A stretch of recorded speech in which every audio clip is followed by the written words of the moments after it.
A number of people have asked to see my camper van, so here it is. It's a Volkswagen T4, it's a Carthago conversion. The van is from 1991, and these things are often advertised as vans for 4 people. I would not suggest that this is a 4-person van. This is in fact a 2-person van, and the reason I'm going to show you right now. You can actually get 2 people downstairs if you like, but people might want to sleep upstairs. Well, they're going to have to be very, very acrobatic. You've got very little space there between the roof and the bed. But the worst is this, because it comes to there, the bed. So how you're going to get in that gap? You're going to have to be incredibly thin. Unless you're a snake, it's going to be somewhat difficult. Apart from that, I use the upstairs bit there, as can be seen, for storage. I've got my bedding up there, I've got clothes up there, I've also got my dirty clothes up there, and it's all hidden behind that. I've got a couple of boxes up there with all my stuff in, and so it's a handy space. At the front,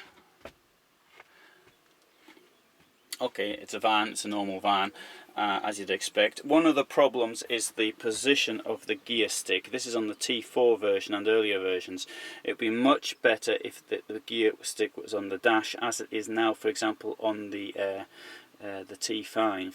But there, it takes up a lot of useful space. And I say useful, for example, when I've got my bicycle in the car, it gets in the way of my bicycle.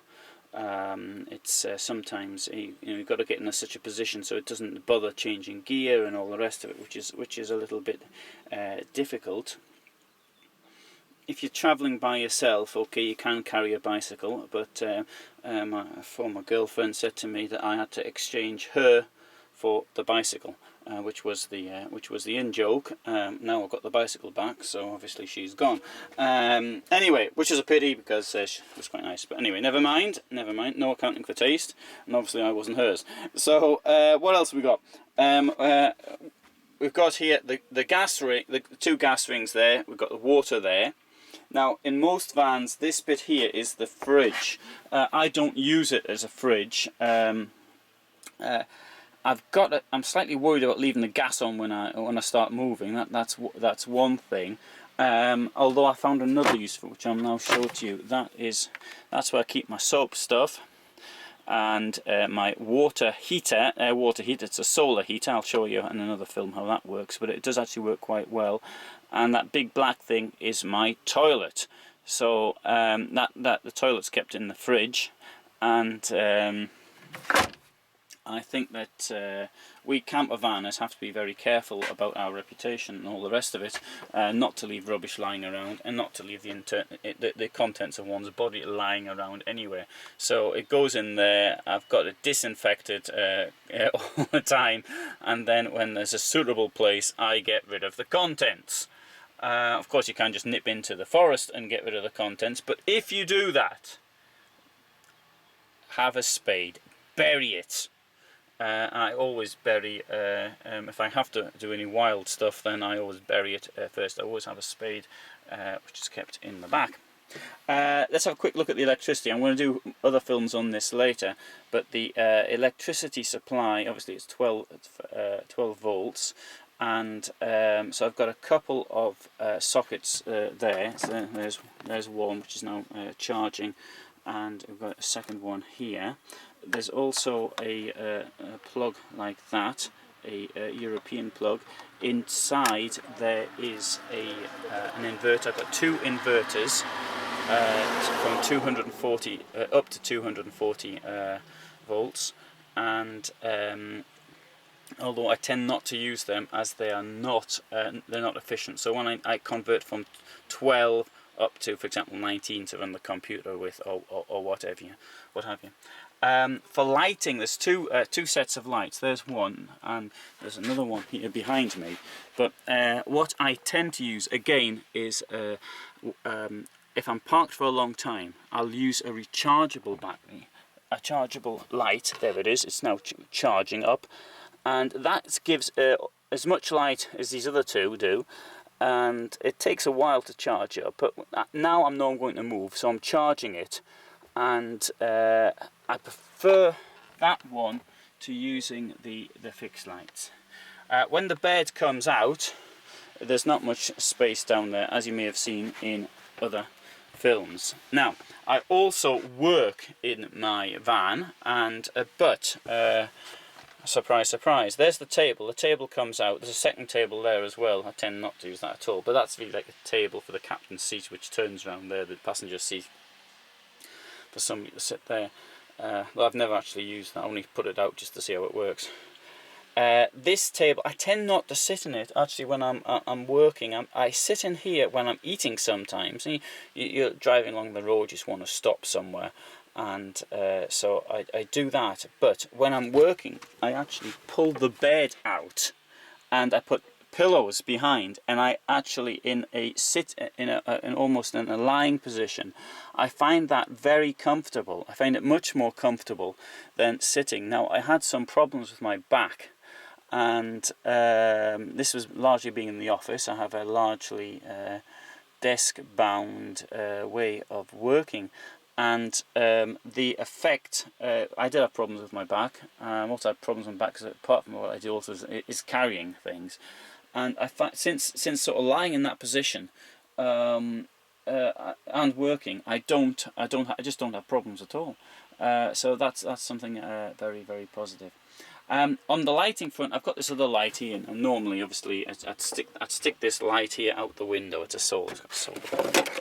I paid 40s watt at €10 at a hobby, and normally I'll open the window here and I'll stick it out the window, and it doesn't give much light. And it's all, you couldn't read by it.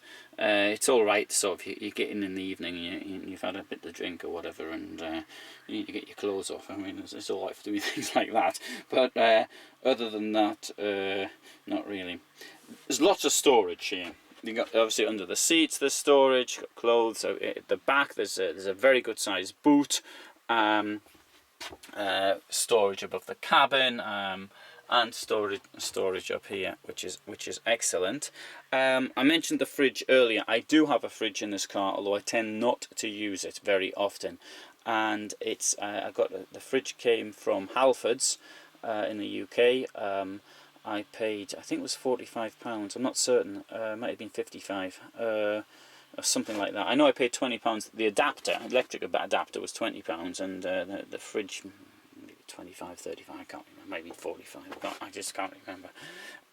So I've got it here waiting to be plugged in. I'll be doing some shopping a bit later today, and so I'll plug it in. The thing is, it doesn't last very long because it's 40 watts. So I mean that's what, 3.5 amps more or less, and it's going to completely exhaust a normal electric supply campervan battery, leisure battery, within 12 hours max. So that's not something you can leave plugged in all the time. That's probably why the gas is actually a better option for most people. Although I went down this route. That was my decision, despite having been told not to do it. I didn't listen. Having said that, one thing I have found is I was going to buy a Waco do a fridge which runs, I think it's 12.5 amps a day, a compressor fridge, but it was something like €600, 12 litres, which is, for me, it's more than sufficient. Won't be for most people, but for me it's more than sufficient. The problem was, I thought, okay, before spending that much money, let's find out if it's something I'm going to use. And to be quite honest, this fridge, it's probably been used more in the office as an overflow fridge than it's ever been used on for me. I've got a little bit of food in it. Well, I just don't think it's worth drawing the battery out for that. Not only that, I mean, I get through it very quickly. I tend to buy my food on a daily basis anyway. I've stopped storing food. I used to be a storer, and now I just find, let's go down to the shop and let's get a huge choice. And with a huge choice, I can decide what I want to eat every single day. Okay, right, well there's a brief overlook. I'm going to deal with some other questions in the future. I'm going to deal with the question of electricity in a lot more detail, because that is something I spent a lot of time looking at myself. I do want to share that information with others, so you won't have to look, and you might have some ideas yourselves. one or two other things, but electricity is the big one. Also I'm going to show how to wash, and there'll be a demonstration of how to use the toilet, but don't get too excited. I won't be actually showing anything too much. I'll just show how the system works, and there'll be other things which I think of as I go along. Okay, until next time, see ya, bye.